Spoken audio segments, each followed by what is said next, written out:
Welcome to all.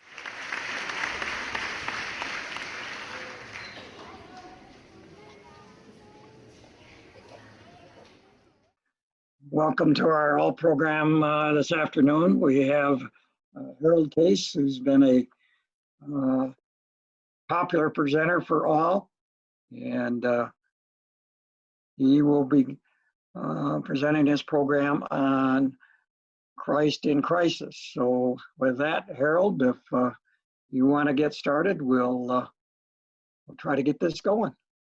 I say good afternoon, although I can't see any of you. I was always told that communication was 80% nonverbal or more. And so I've always been a little leery of doing this kind of a thing. The reason we're doing Christ in Crisis is that over the last 3 years, mainly, I've been asked several times by young people why Christians aren't any different than everyone else.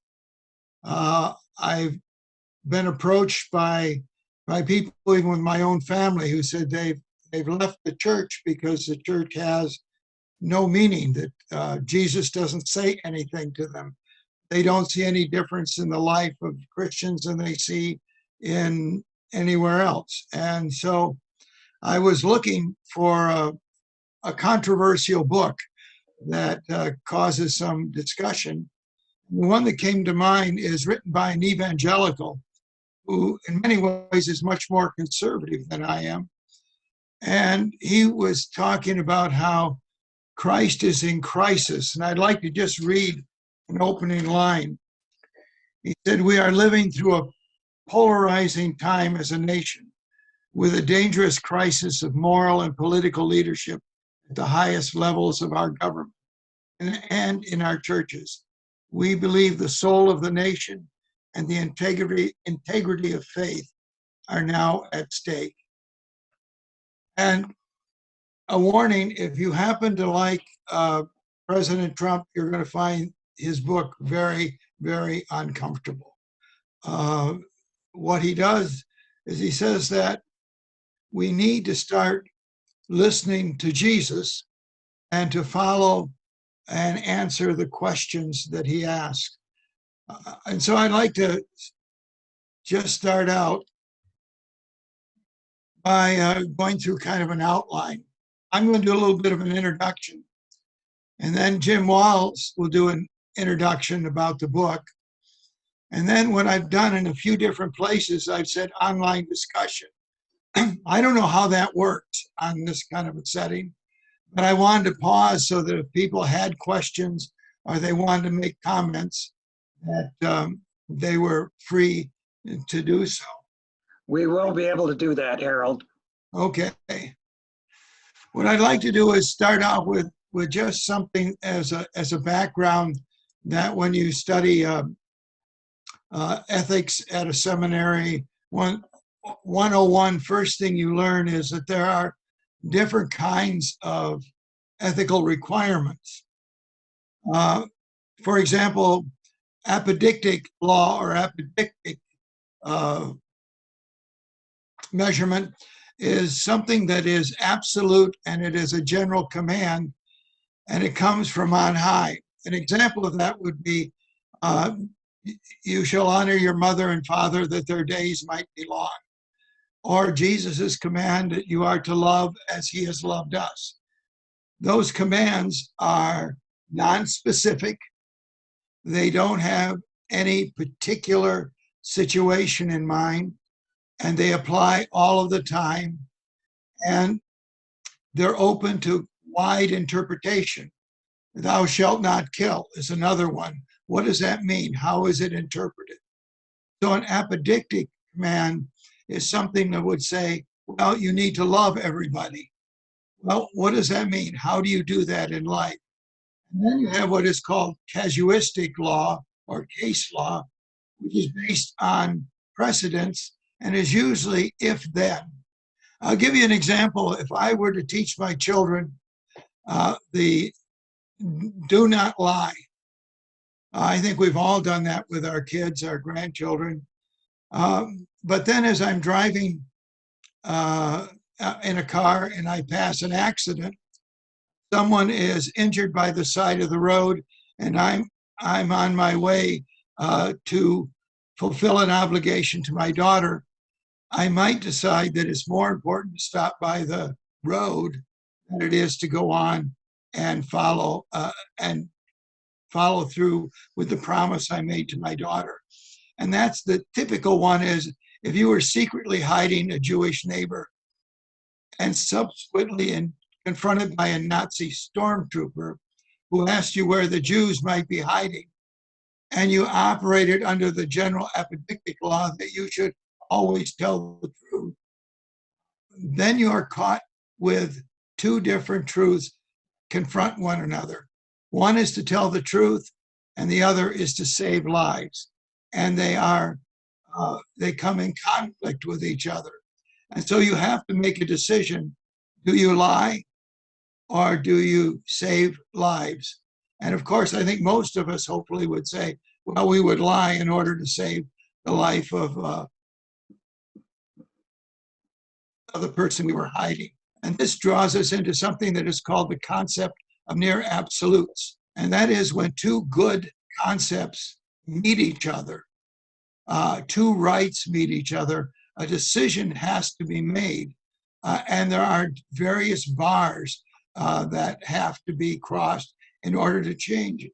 And for example, probably the most controversial one is people who say that either a woman has the absolute right to choose or that there is absolute right to life, and the fetus, under no condition can you have an abortion. If you take both of those absolute positions, then there is no conflict, but there is also no way that you can deal with instances when those two happen to collide. So there's something called concepts of near absolute, that we try to say that things are absolute, but there are points when the bar is raised where you can violate what is the general law or principle. So if we need to reclaim Jesus, what does he mean by that? So just a general question I would ask you is, how do you picture Jesus and how do you picture his message? I say Jesus and being a follower of Jesus, what does that mean to you? Is Jesus relevant in your life? A lot of times I am told by particularly younger people now that they never think of Jesus, that Jesus is totally irrelevant in their lives.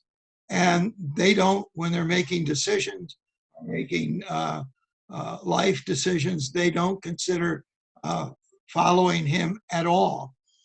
And then even if you do, what does Jesus have to say? And when did you last think of what Jesus means in your life? The answer depends on the questions we ask. What is the central message of Jesus? I think it's interesting that we don't often stop and just look at that. Jesus came into Galilee announcing God's good news, saying, now is the time, here come God's kingdom, change your hearts and lives and trust in the good news. Excuse me. What that means for us, if we look at that, is that his central message is about the coming of God's kingdom here on this earth. In the Lord's Prayer, thy kingdom come, thy will be done on earth. And it says to trust in the good news. So there is good news that we are to trust in. And also is we are to change our hearts and lives. In other words, our lives and our hearts need to respond to the good news and God's kingdom.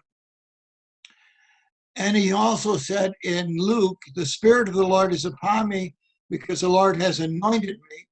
He has sent me to preach good news to the poor, to proclaim release to the prisoners, recovery of sight to the blind, to liberate the oppressed, and to proclaim the year of the Lord's favor.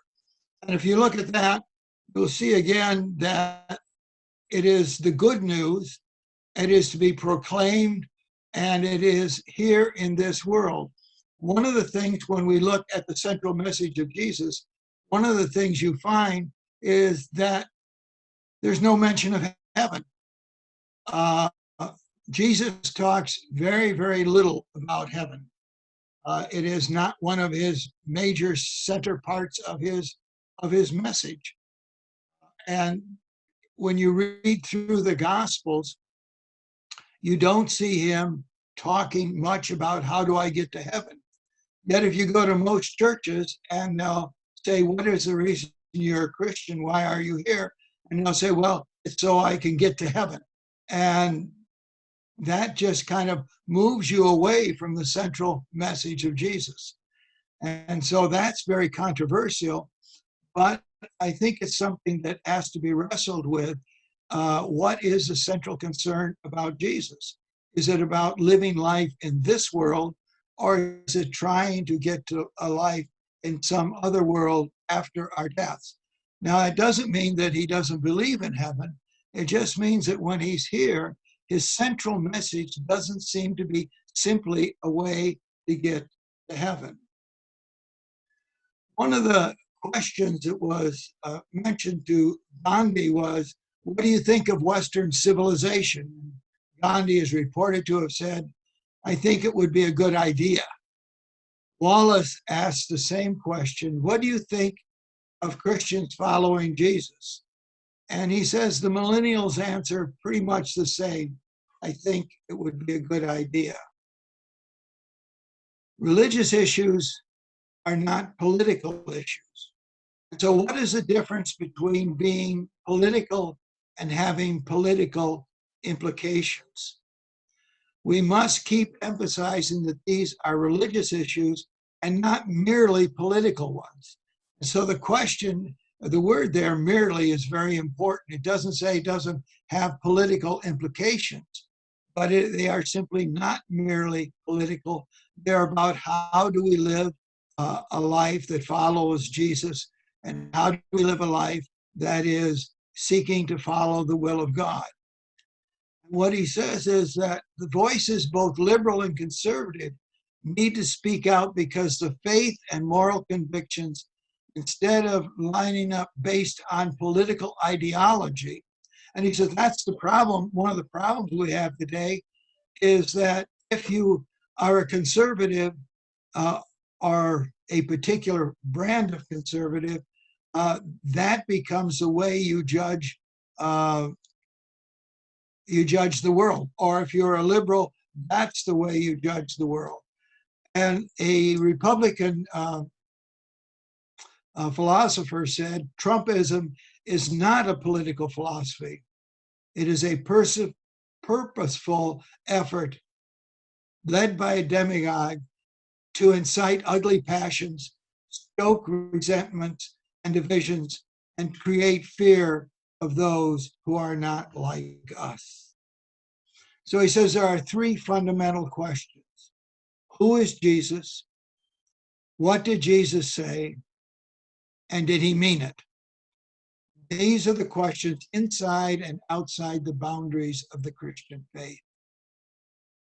Because I believe the questions Jesus asked are vital to our lives and our society. Given our cultural conformities to starkly different values than he proclaimed, I think Jesus indeed needs to be reclaimed and is worth reclaiming. And so what he's saying here is that our cultural values have strayed far away from the values that Jesus would recognize, and that we need to reclaim Jesus in order to find a different basis for the values that we have and as we live out as a society. The early disciples lived in a world of political injustice and religious hypocrisy. The name of the early Christians was a simple term. They were called the people of the way. They weren't called, Christians was a pejorative name. They were called followers of Jesus, or the people of the way.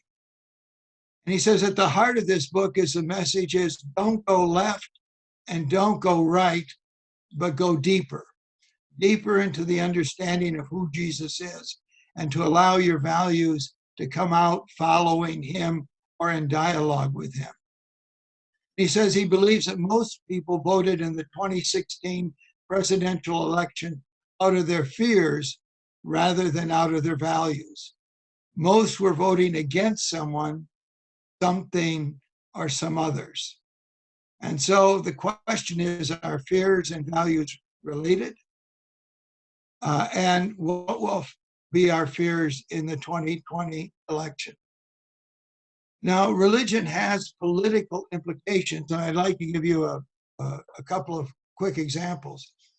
In 1984, well, it was about 86 or 87, I introduced during Holy Communion a hymn that our congregation still sings, and it was called "Walls Mark Our Boundaries and Keep Us Apart, so build us a table where there's room for us all." Now, we have been singing that since about 1986. And when I preached from the pulpit at the Congregational church, the window exactly to my right is a wall being torn down, which is from Paul's thing, the dividing walls of our hostility are torn down. And so those have been sung, and those scriptures have been read for a long time. And in our church, that hymn, "Tear Down the Wall," has been sung since 1986.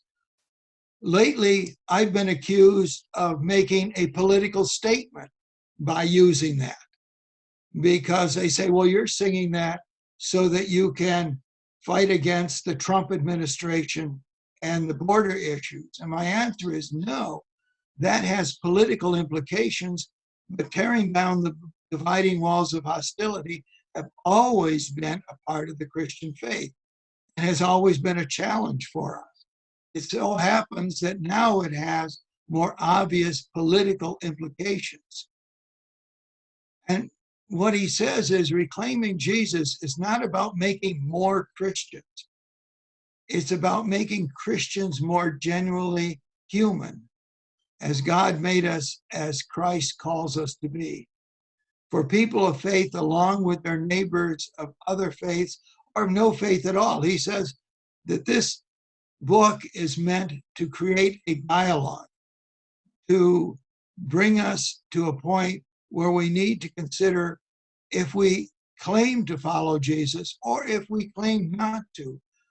What does that person have anything to say to our world today? Again, he emphasizes there are two things that he believes are at stake.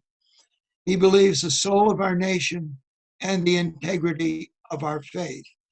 I don't know about you, but I have been challenged more lately by people who are saying that they truly believe that they have never seen our country at such loggerheads.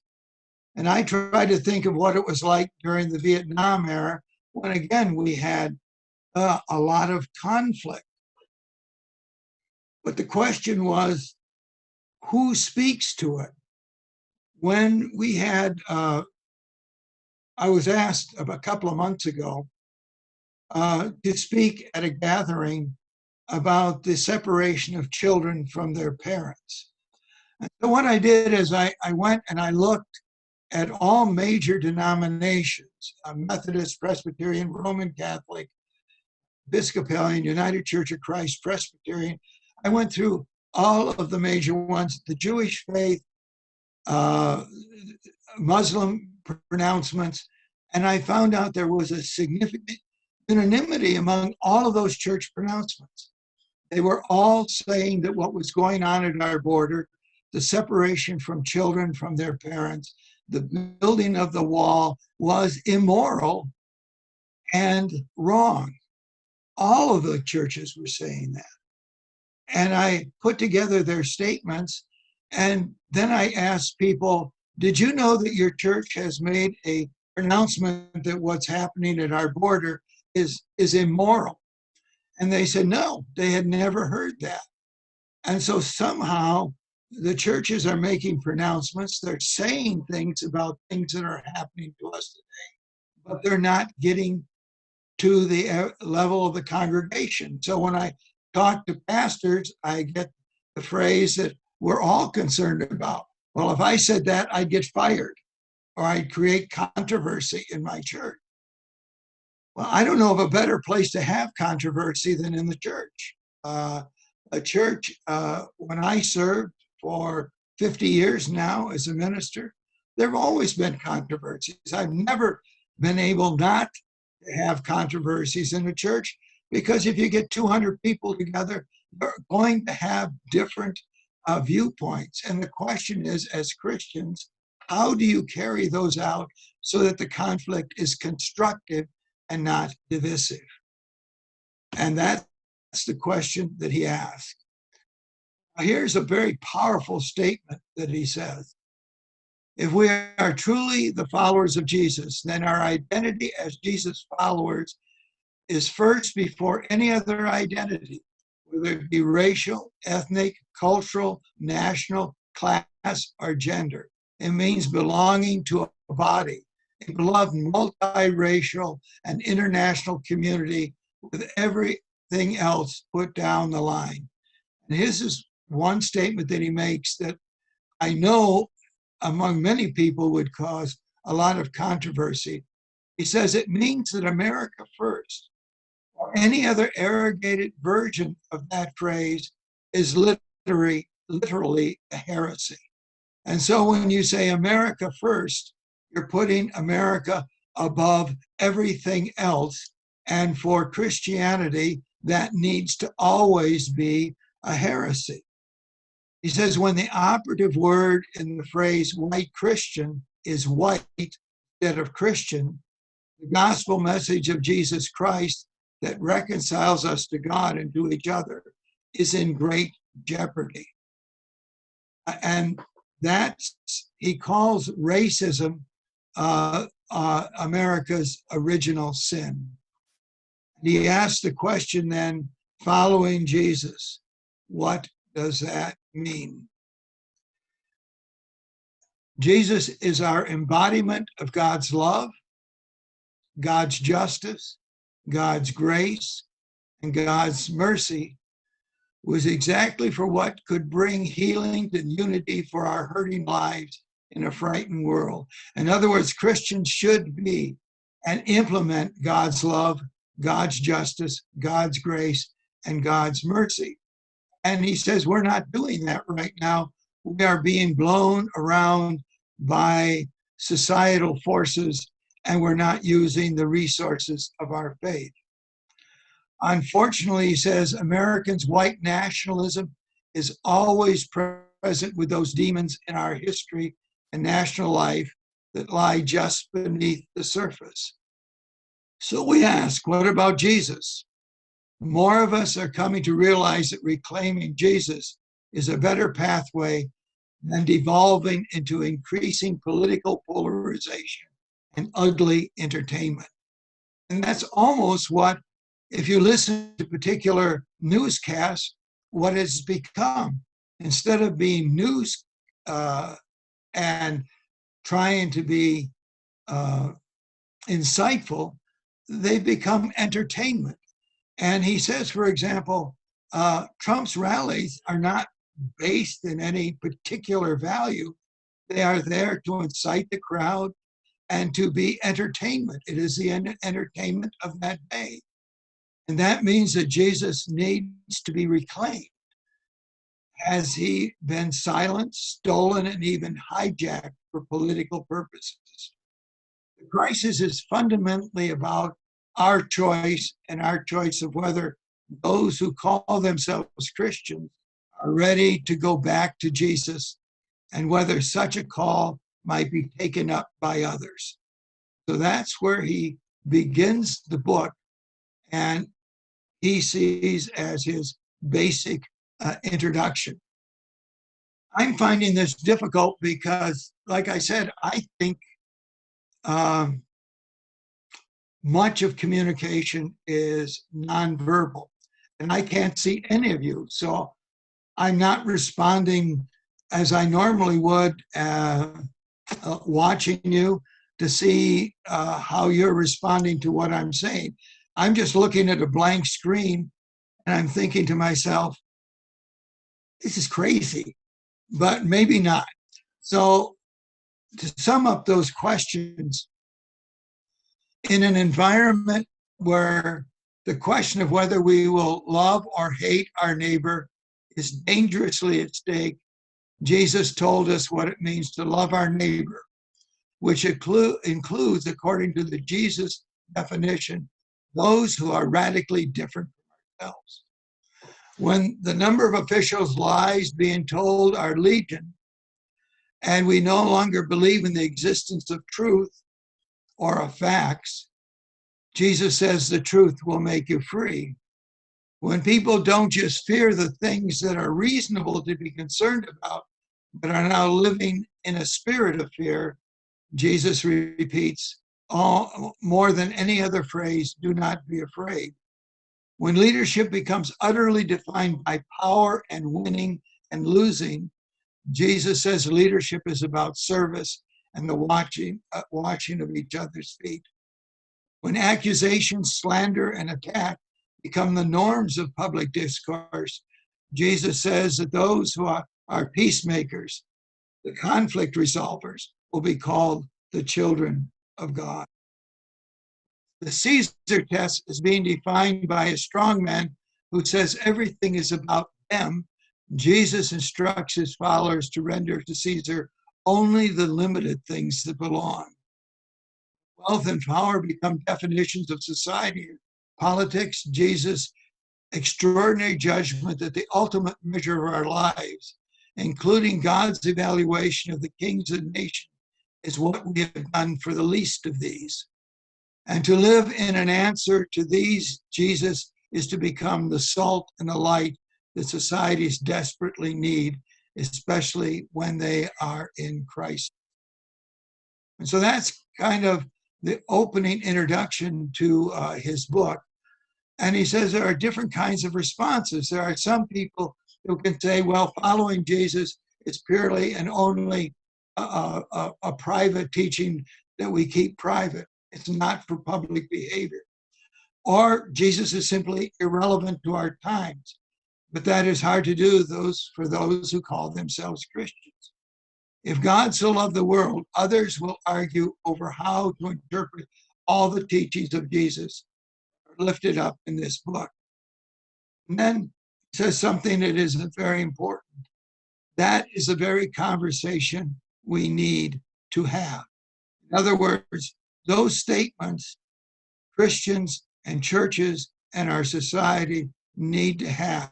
What are the values that we have that we seek to live our lives by? A question I've always had is, Jesus says we are to love as he has loved us. We are told that we are to be people of love. But how does a nation love? How does a business love? How does a corporation love? And I begin to think that the corporate form of love is justice.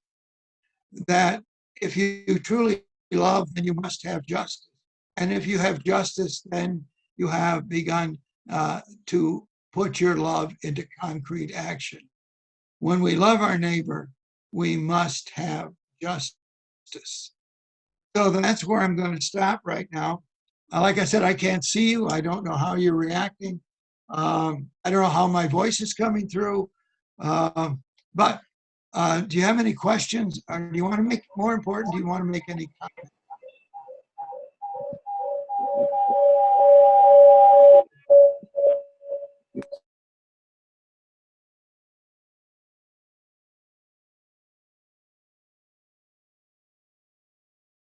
Are there any comments or any questions that anybody might have?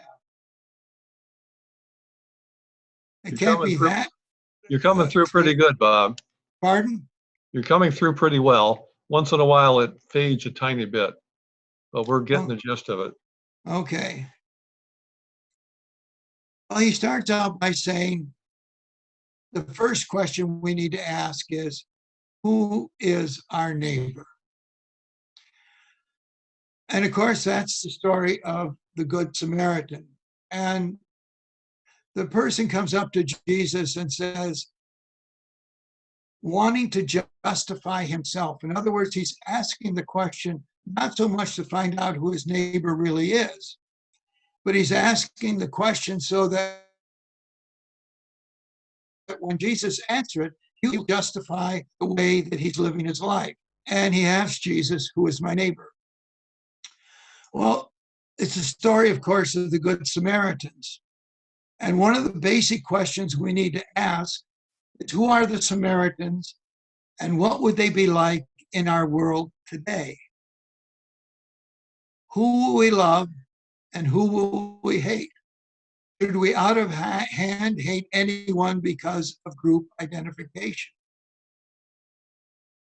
The person that was laying on the ground in the story of the Good Samaritan, which, if you remember, one man is beaten and he's laying by the side of the road.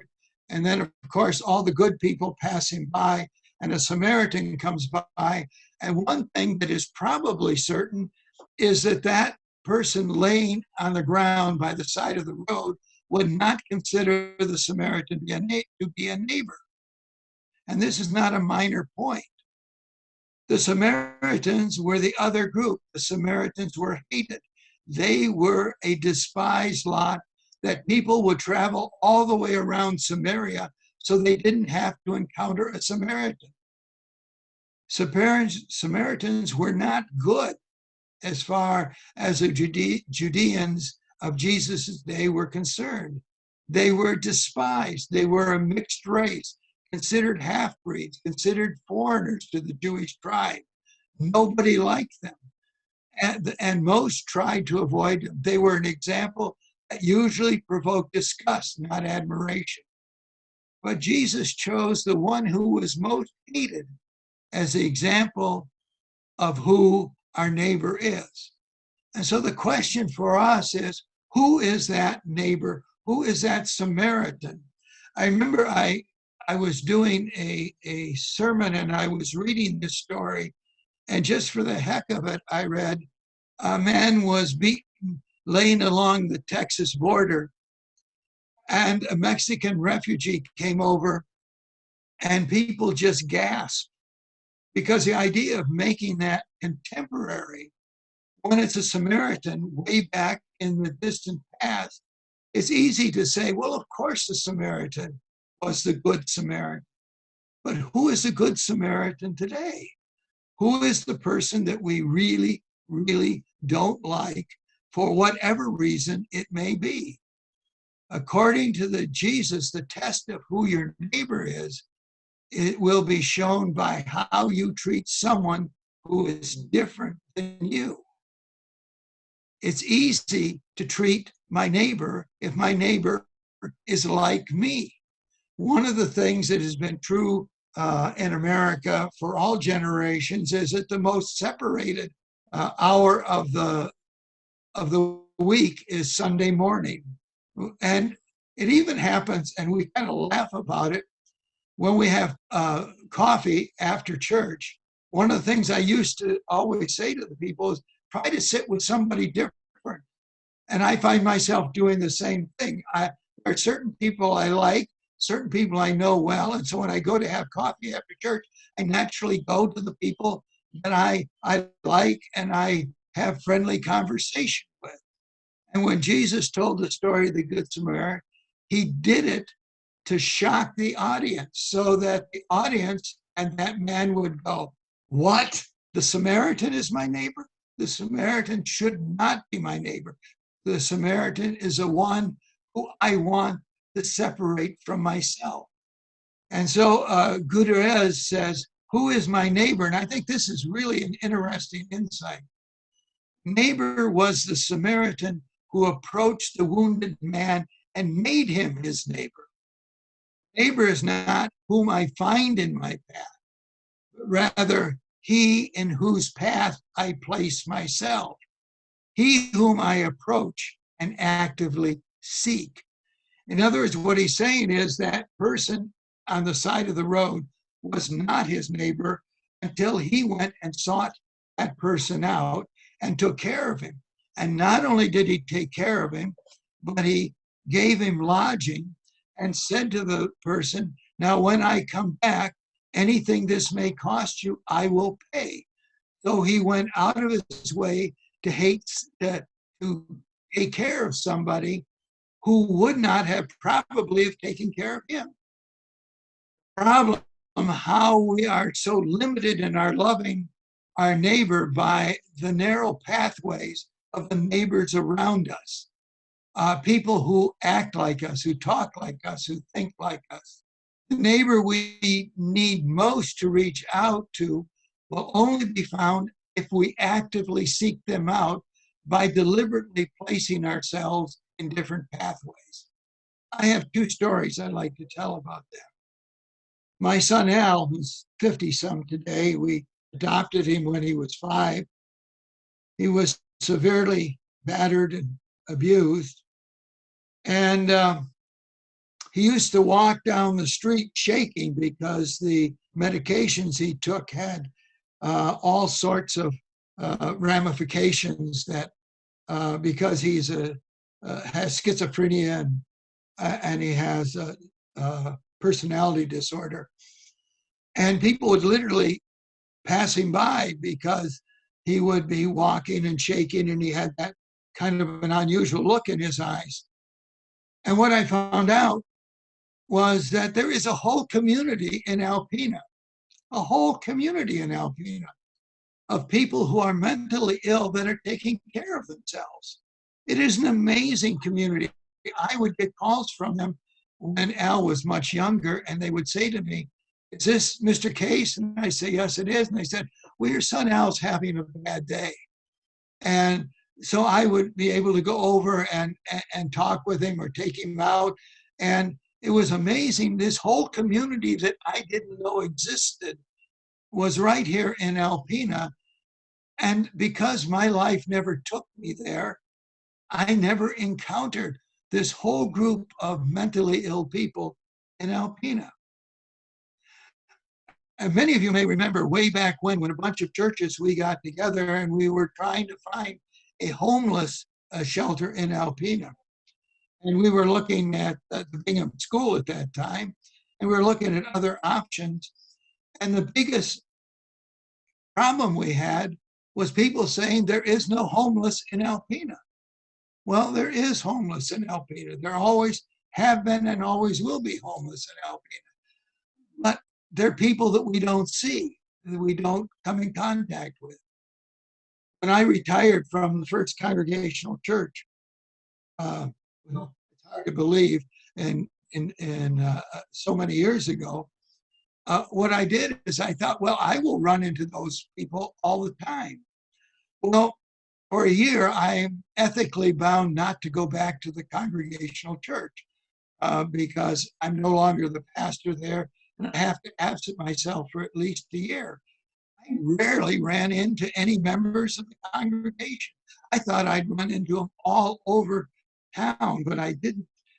Sometimes you have to seek out the other. You have to look for and take care of people, and we don't see them because they're not in our group or our tribe. And so what Jesus was saying is the Good Samaritan found the other, and that became the person.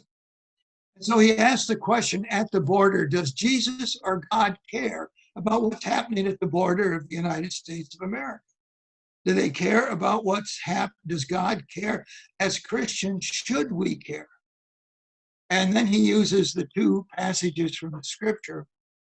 The one, people were bringing children to him in order that he might touch them. And the disciples spoke sternly to them. But when Jesus saw this, he was indignant and said to them, "Let the little children come to me. Do not stop them, for it is to such as these that the kingdom of God belongs. Truly, I tell you, whoever does not receive the kingdom of God as a little child will never enter it." And he took them in his arms, laid his hands on them, and blessed him. And as you probably know from, if you studied the Bible, is that children at that time were even one step below women in a very masculine-dominated society. And for a person of Jesus's stature, a teacher, to welcome children is just not done. And the disciples were indignant that Jesus would allow children to come. And then he gives the idea, whoever welcomes one such child in my name welcomes me. And if any of you put a stumbling block before one of these little ones who believe in me, it would be better for you if a great millstone were fastened around your neck and you were drowned in the depths of the sea. In other words, it's such a powerful statement. He says, if there are children and you don't welcome them as you would welcome me, and if you put stumbling blocks in front of him. So I think that's the reason that all major denominations went very strong to say what's happening at our border with the separation of mothers from children, from separation, the breaking of families, was not just wrong, it was evil. And it was something that went against those of us who follow Christ. And the problem is that the people who are doing that are, of course, Christians seeking to live out their Christian life. And so the question is, how can Christians do this? How can Christians stand by and allow that to happen? And he says this is based on what he calls the image question. And when I'm done with this, we'll take another break. There are two creation stories in Genesis. The first one is Genesis 1 through Genesis 2:4. And they are really very different creation stories, and they have a lot of different elements in them. But in the first creation story, it is said, God said, let us make humankind in our image according to our likeness, and let them have dominion over the fish and the sea and so on and so forth. He said, so God created humankind in his image.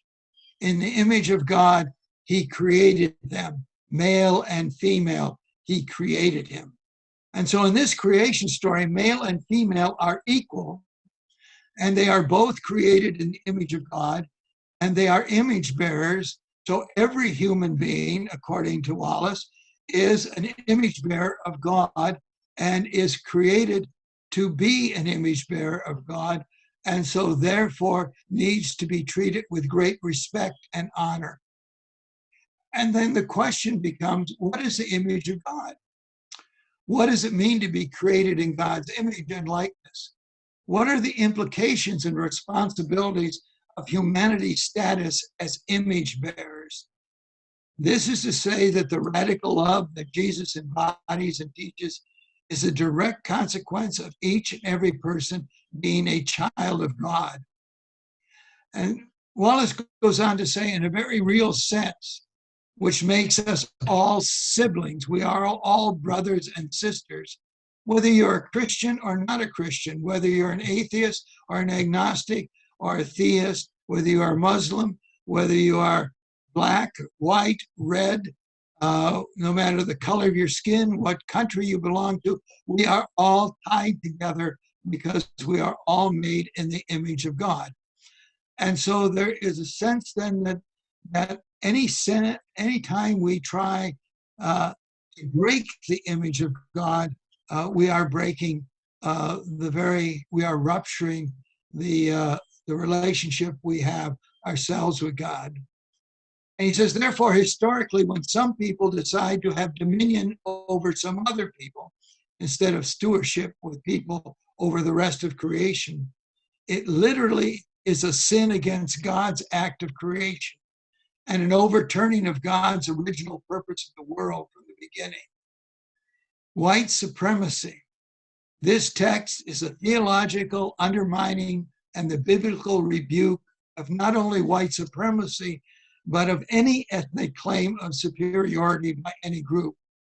In American history, one people deciding to have violent dominion over other people by saying they weren't fully human, to justify our greed in the ways we were treating them.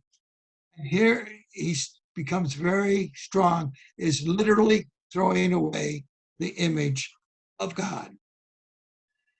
Racial bigotry, therefore, is not only an ugly political appeal to racialize anxiety, fear, hatred, but a brutal assault on the image of God. There is a deeply theological offense here, not just a political one. The foundation of all human rights, equality, and dignity is all of us being created in the image of God. This was the radical new paradigm that God introduced to the world with and through Jesus. And we are still experiencing the shock waves of this new way of viewing others 2,000 years later. Seeing all people, no matter their race or ethnicity or gender, who they are, how they worship, or who they love, as full image bearers of God undermines any human attempt to build barriers or division between groups. He says racism is different than prejudice because racism has power. Human beings tend characteristically toward prejudice. If somebody tells me they're not prejudiced, my response generally is, I've never met a human being that wasn't prejudiced. I grew up in Detroit in the 40s and 50s. I don't know of a white person or a black person who grew up that didn't have some prejudices. And we want to sort our things out. I tend to want to be with particular people. I've talked to you about that before. I like to be with people who share the same history. If I get together, I have much more of a good time dealing with people who are in their 60s and 70s and 80s because we have a common historical experience that we can share, music and so on. There's nothing wrong with that. There's a natural tendency to want to be with your families and all that. Racism is prejudice with power. Racism is prejudice that is made into a system to benefit, divide, and oppress. And that's what we did in America with our racism based on the lie, the myth, the ideology, and the idolatry against God that is white supremacy. Dehumanization, the deliberately racialized dehumanization of indigenous people for their land and of stolen Africans to justify our greed and slavery was Americans' original sin. Any form of racial discrimination based on that original dehumanization in policing and incarceration, voting rights, education, economics, housing, the despoiling of land, and more further perpetuates that sin. Male and female, God created them. Oftentimes, people look at the second creation story, which is the story of Adam and Eve and the rib and all of that. That's a totally different creation story, totally different reasons for being. The first principle in our relationship to all others, and especially to those who are different from us, is again that we are all image bearers, no exception. All other differences and distinctions between us are therefore secondary. To reconnect with Jesus is an essential that we discover that all human beings were made in God's image and likeness. Therefore, another fundamental violation of the image of God is misogyny. We have gone off the course of Jesus' teaching and the mistreatment of women in all its forms, including social and economic inequality, workplace discrimination, sexual harassment and assault, rape, domestic violence, and more. He says that white nationalism is anti-Christ. White nationalism, white supremacy, white powers, these words that too many white people, particularly too many white Christians, don't like to talk about. I don't like to talk about it. I know very few people who do. Don't like to see and hear and refuse to see as systemic, a systemic problem in our country. And what also needs to be said is that too many white Americans don't want to acknowledge that white nationalism is now the greatest terrorist threat to American safety. He goes on in his book to say that, for example, we spend a lot of money on Islamic terrorism, or over the last 20 years, almost 80% of all terrorist activities in our country are not created by Islamic terrorists, but by white radical groups and white supremacy and neo-Nazis. And the greatest political threat to genuine democracy on the world, white terrorists inspired by white nationalism are the most dangerous terrorists in America, and their threat is spreading around the world. Those acts now. I'm going to stop here and take a break. That's pretty heavy duty stuff, I think, that he brings out, and pretty radical statements. And does anyone want to ask a question, or maybe more importantly, make a comment of agreement or disagreement?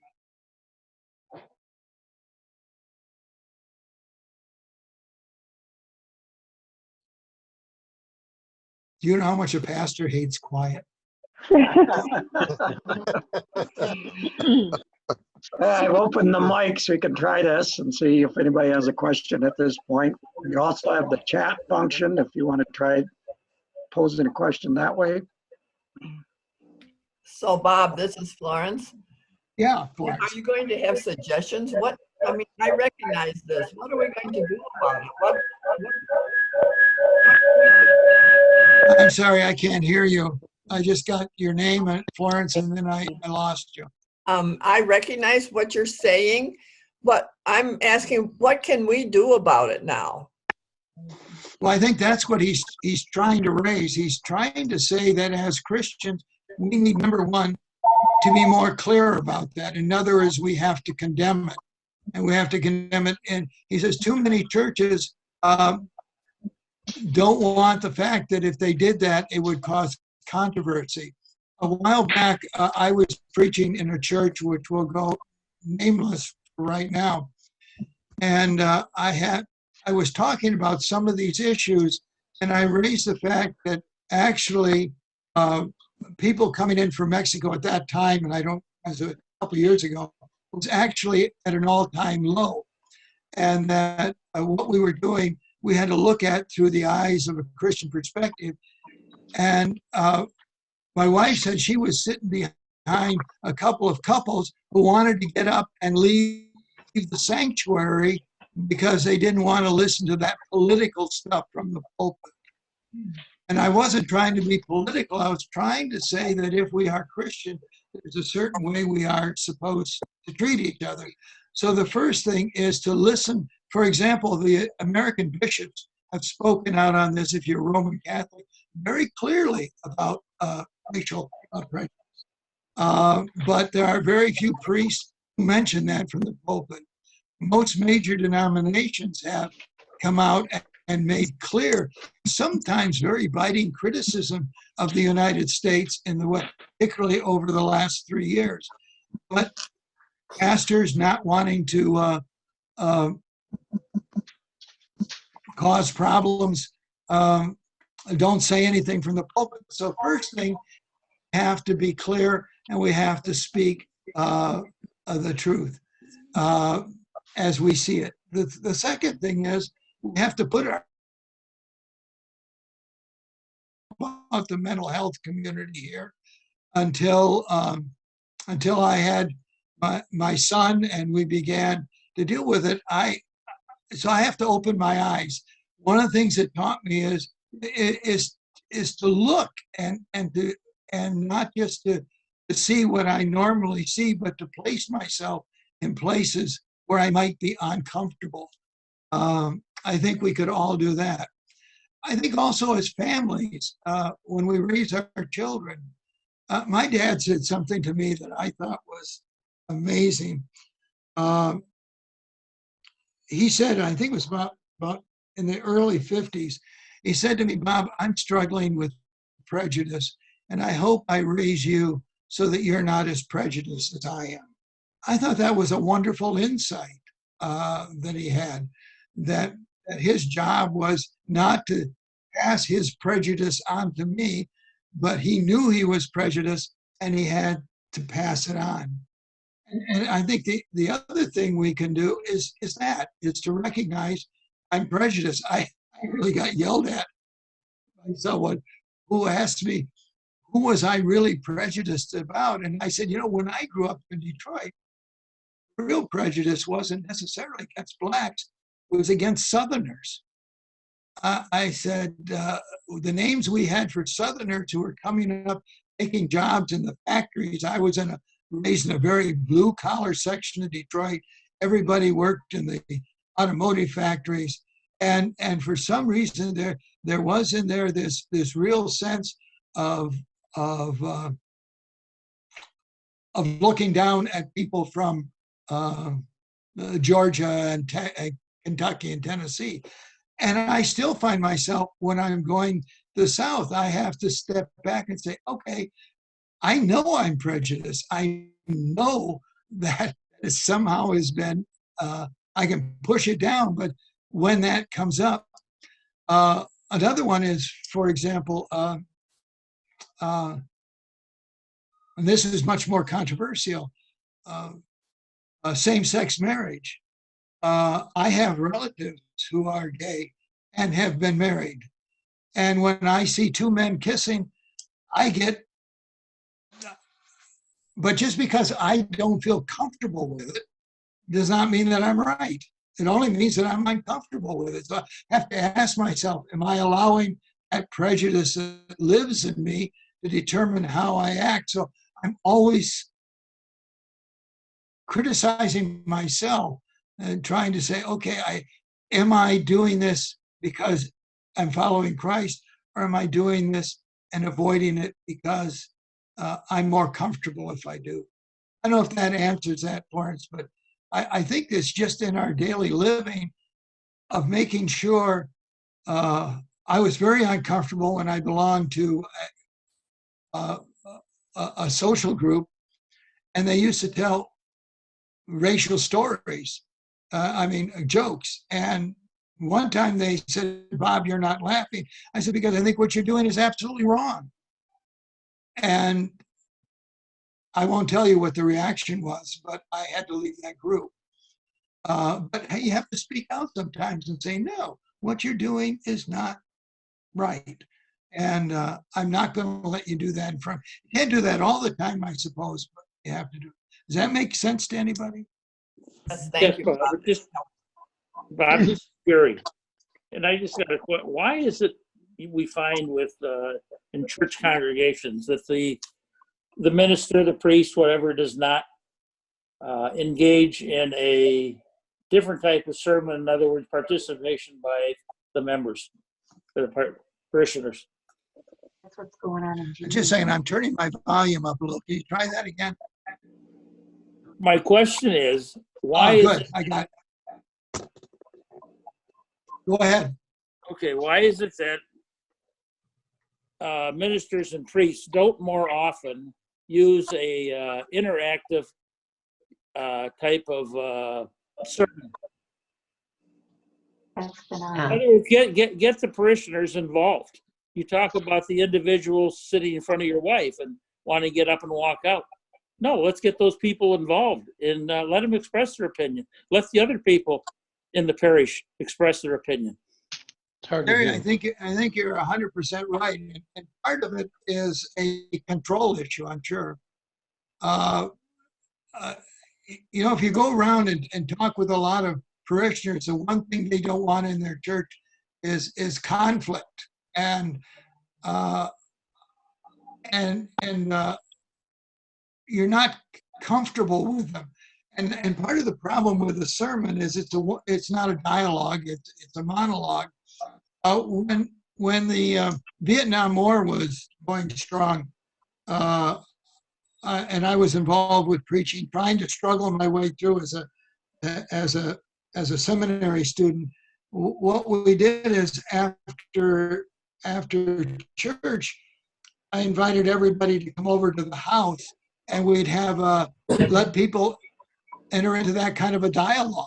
I think that's necessary. And the other thing is, I think it is a control function. Okay, I understand, Bob. I understand the control and the issue, but what I see more and more of is families. I mean, they can't, they're so diametrically opposed politically, et cetera, they can't even talk to one another anymore. And in some way, we have to get back to a society that can talk to each other. I mean, they've lost it in families. Well, well, that's true in my own family. I'll be clear about that. And it's difficult.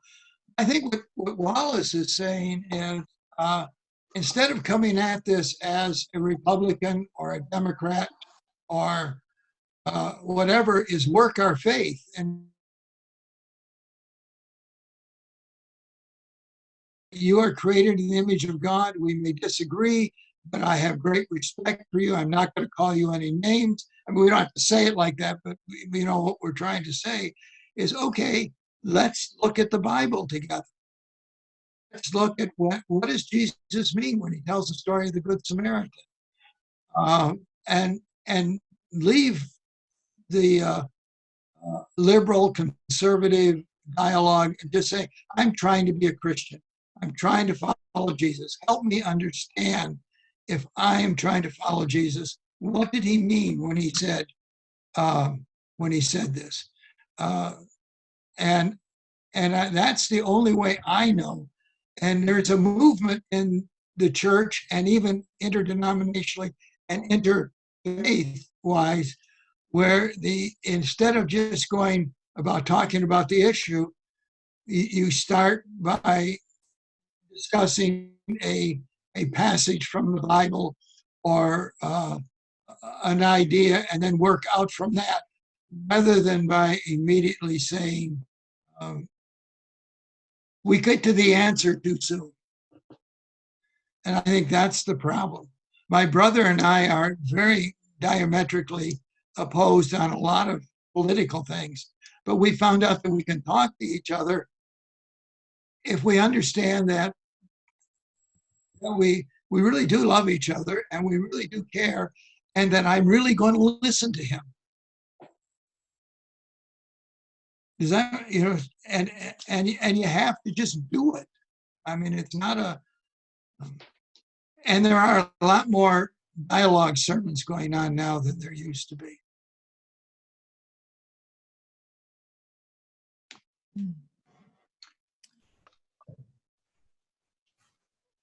Anything else? Bob, yeah. I just wanted to comment, in the Catholic community of Alpena right now, the emphasis in church is really not following Christ and being a neighbor. The emphasis is on your own personal salvation and following the rules like a Philistine. And it's kind of turned a lot of people off in the community. And we kind of lost track of the actual essential message of Jesus. Well, that's why I think he started this book off. I started the presentation off with, Jesus is describing his own mission. You know, I do believe that I'll be taken care of after I die. It's not that I don't believe in heaven. That's a whole different issue. But we have to get the church back to understanding that was not Jesus's main message. Jesus's main message was, how do you live an honest, caring, loving, forgiving, grace-filled life in this world? And if we're not doing that in churches, then we're not teaching the message of Jesus. That's the only thing I can say. And that's the problem I was saying with young people who come up to me and they say, you're not changing my life any. You're not changing your own life. We want to talk about things that are happening in this world right now. And as the older the churches get, the more we're concerned about death. I mean, you know, we're going to be 75 in May, Ken and I, and we're closer to our death date than we are to our birth date. And I think more about death now than I than I did when I was 40. But that doesn't mean that's what the central message of Jesus was. He talks about making the kingdom of God come alive in this world. Bob, if I could interrupt you for just a second. Yeah. I'm having trouble managing the conversation, and what I'm going to suggest is I've turned all the microphones off except Bob's. If you have a question, turn your microphone on. You can do that yourself. And then when you're done with the question, turn that microphone off. Otherwise, I have to turn them all on and then all off. And we get a lot of background noise. So, Like I said, I'm all new at this too. So yeah, that's fine. That's fine. so if you've got a question, just unmute your mic and ask the question, but then be kind and turn it off after the question. Okay. Hopefully that will work. One of the things I remember when I was ordained 48 years ago, and I think every priest and every clergy person knows that we are made. Our vows are to speak the truth in love, and that is not always the easiest thing to do. Paul says, "Do not be conformed to this world, but be renewed with the renewing of your mind." We must no longer be children, tossed to and fro and blown about by every wind of doctrine, by people's trickery, craftiness, and deceitful scheming, but speaking the truth in love, we must grow up in every way into him who is the head, into Christ. So then, putting away falsehood, there is a lot of scripture that says that we can't really live honest and good and full lives if we do not speak the truth to one another. A proverb says, "Lying lips are an abomination to the Lord, but those who act faithfully are his delight."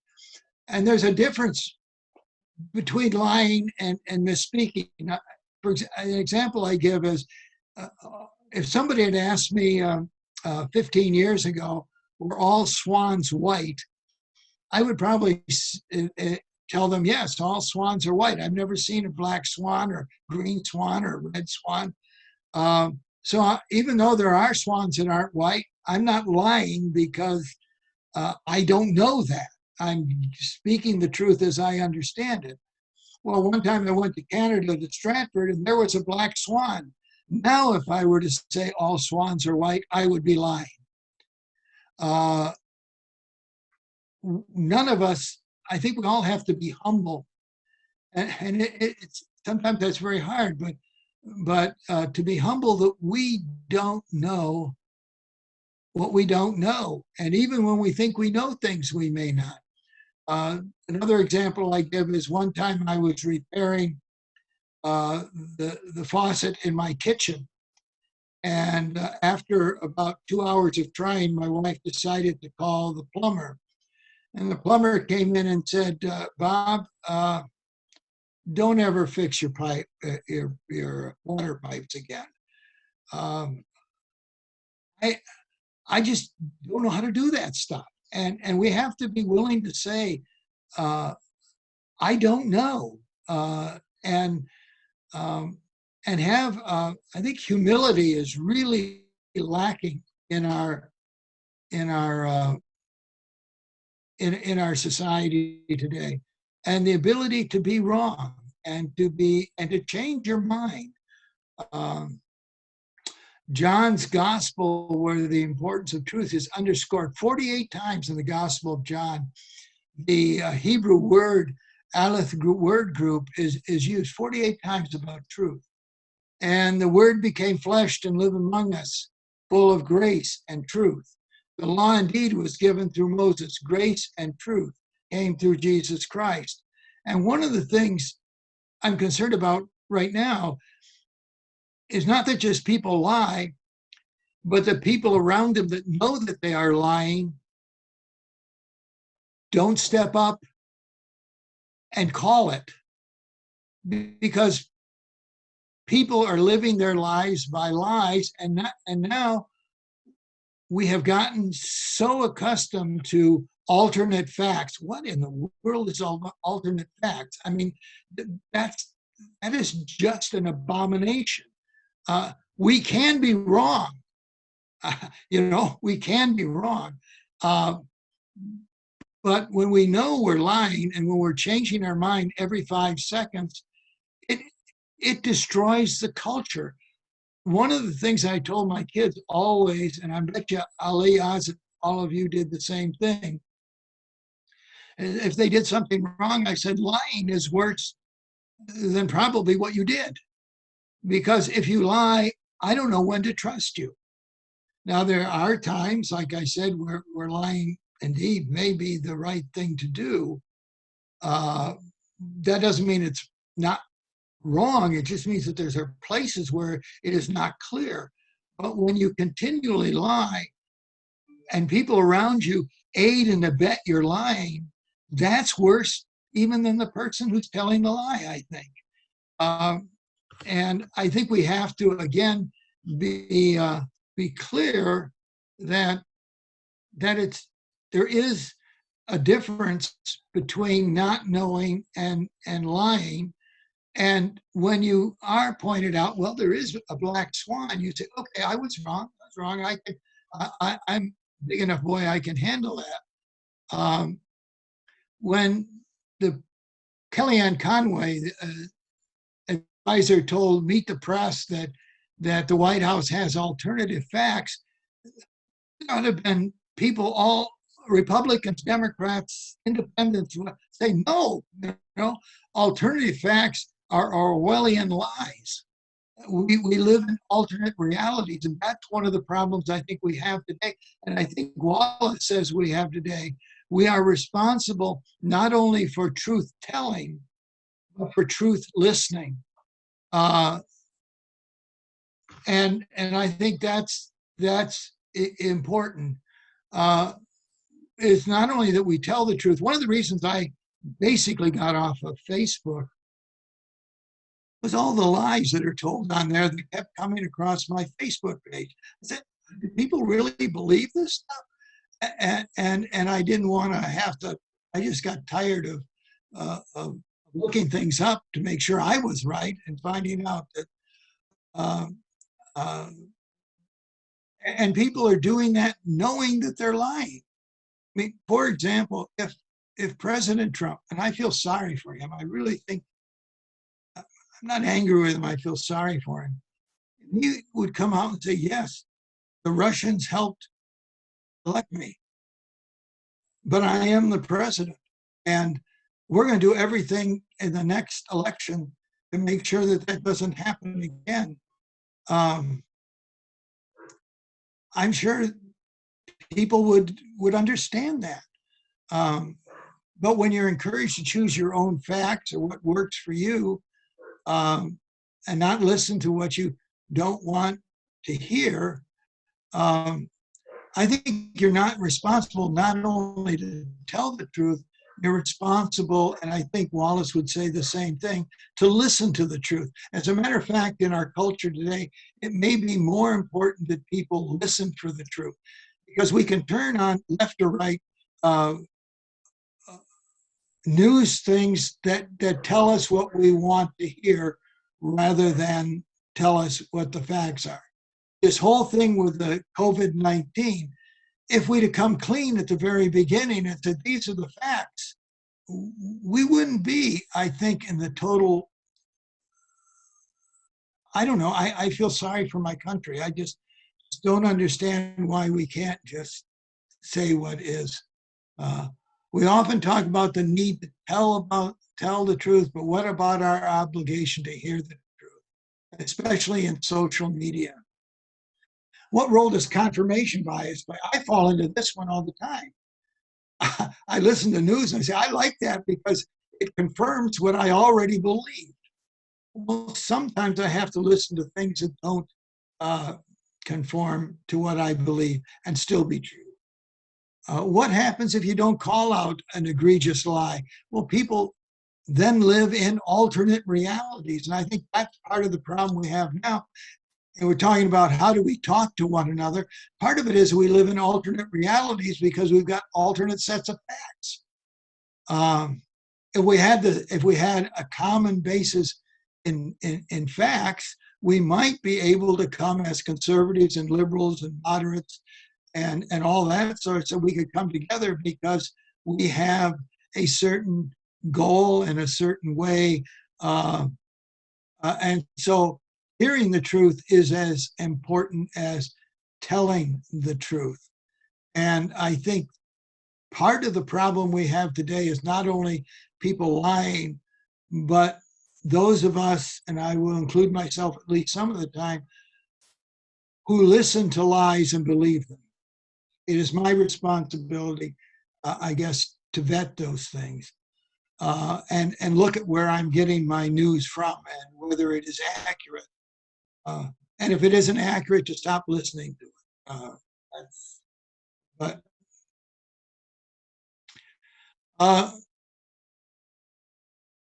I can't see, I've got a block on this thing, so I can't see it. We become enslaved then. Instead of the truth setting us free, we become captive to the assertions and we become enslaved to our false ideologies, our narcissistic lies that demand belief. In other words, we become slaves rather than being free. If we have the truth, we can dialogue about it. We can try to seek to understand it, to make decisions on it. But if we are believing things that are untrue and have ideologies that are false, or we become narcissistic in our lives, then we become slaves, and we lose our freedom instead of gaining it. What is most dangerous is when people finally don't even believe there is a truth anymore. This is Wallis. Or stop trying to look for it. If you stop trying to look for truth, if you stop trying to believe that there is anything that's true anymore, that is indeed what will lead us to the controlled media of authoritarian states and the resultant loss of freedom. The big lie, when I did my master's thesis on the rise of Hitler in Germany, one of the things you ran across always was the big lie. And when people finally got called into the big lie, instead of having freedom to make decisions, they became trapped in that lie, and they lost their freedom, and they became a cult rather than a nation, a free nation. And so I think it's important that we understand that. You believe you can be enslaved by lies? And I think that answer to that is yes. We can be enslaved by lies. And we then become self-protective of the lies. I know sometimes it's hard for me to admit that I'm wrong. I don't particularly like being wrong, and I don't think very many people do. But a sign of maturity, I think, is to admit that you've got something wrong, so you can go back and correct things. And for example, Obama said that everyone will be able to keep their own doctor. Now, is that a lie? Well, if when he said that, he believed it, and then when it turned out you couldn't, reassess it in the name of, no, you can't, so what do we do so we can change things? That's better than continuing the lie and being therefore enslaved by the lie and telling people things that aren't true. When George H.W. said, read my lips, I won't raise taxes. But when reality said that he had to raise taxes and he had to make tough decisions, and he realized that he wasn't lying, that he truly believed. I truly think he didn't want to raise taxes, but he got into a point where he had to say, okay, I was wrong. And because I was wrong, this is what's going to happen. Whether you agree with that or not, what I'm trying to say is that if you once you find out that what you've said is not true and you don't reevaluate yourself on the basis of the fact that it isn't true, then you become enslaved to that which is not true. And that's what Wallis says. He says that it is clearly an enslaving thing. The also thing I'm not sure what time it is here. Oh, I've got 5 minutes. Most knowledge we have, and that's another thing that it's called epistemology in philosophy, and that is, where do you get your knowledge from? Most knowledge we have is not firsthand. Almost all the knowledge that I have, I didn't experience myself, whether it's about the size of the galaxy or the rotation of the Earth around the sun, or I have sources of news that I trust. Most knowledge has not come because I experienced it. So the issue becomes what I have to continually ask myself: whom do I trust? You know, if a pastor is the pastors who were saying, well, don't worry, God will take care of it. The coronavirus is not going to affect this church. Let's all meet. And then one pastor who died because God evidently didn't do that. He was, and the people who listened to him should step back and say, is this something he's knowledgeable about? You know, if I stand up in front of my congregation and say, well, look, I don't think we have to worry about the coronavirus. Am I a doctor? Do I know virology? Okay, trust me about maybe trying to unpack a biblical passage, or trying to talk about ethics or something like that, but don't trust me when I'm talking about something I know nothing about. The reports now of speaking from ignorance, I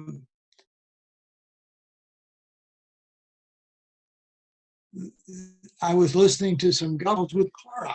I mean, first of all, the people who are doing that should have stopped and said, okay, am I listening to somebody who knows what they're talking about? But also, once you find out that that's wrong, then you come back and say, okay, I said something I probably shouldn't have said. And I think people respect that. I think people honor that. The Reverend Dr., and this will close here, the Reverend Dr. Martin Luther King said this in a sermon called Splinters and Planks. He knew and he learned as he went along about the vital relationship between truth-telling and one's own honesty and transparency. To see weakness in others while ignoring or even covering up the weakness in yourself is a formula for moral disaster. I think I'll leave it there. I think it's about 3 o'clock. I think that's a good place to say, to see the weakness in others while ignoring or even covering up the weakness in yourself is a formula for moral disaster. And the other one, I hope, I pray, Jerry, particularly from what you were talking about, people disagree with us. Stop the name calling. I don't care if you're left, right, center, or whatever. Stop the ad hominem arguments of meaning and other people. It's childish, if not worse. It is just, I'm glad my kids have all come to me and said, you taught us not to call names. And I feel, I have to say, I actually feel good when they say that. I think that just, you can't have conversations. If I call you stupid or little or something else, we're not going to have any conversation. Cuts it all off. We're done.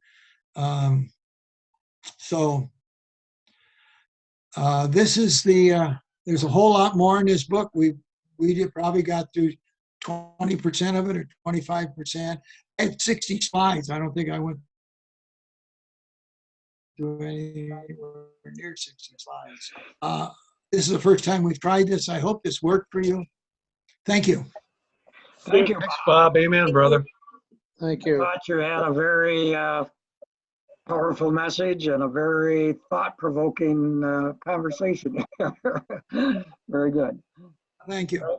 Thanks for all of you that tuned in to participate. And if you're not on the all email list for upcoming programs, notify the office and I'll make sure you get on it.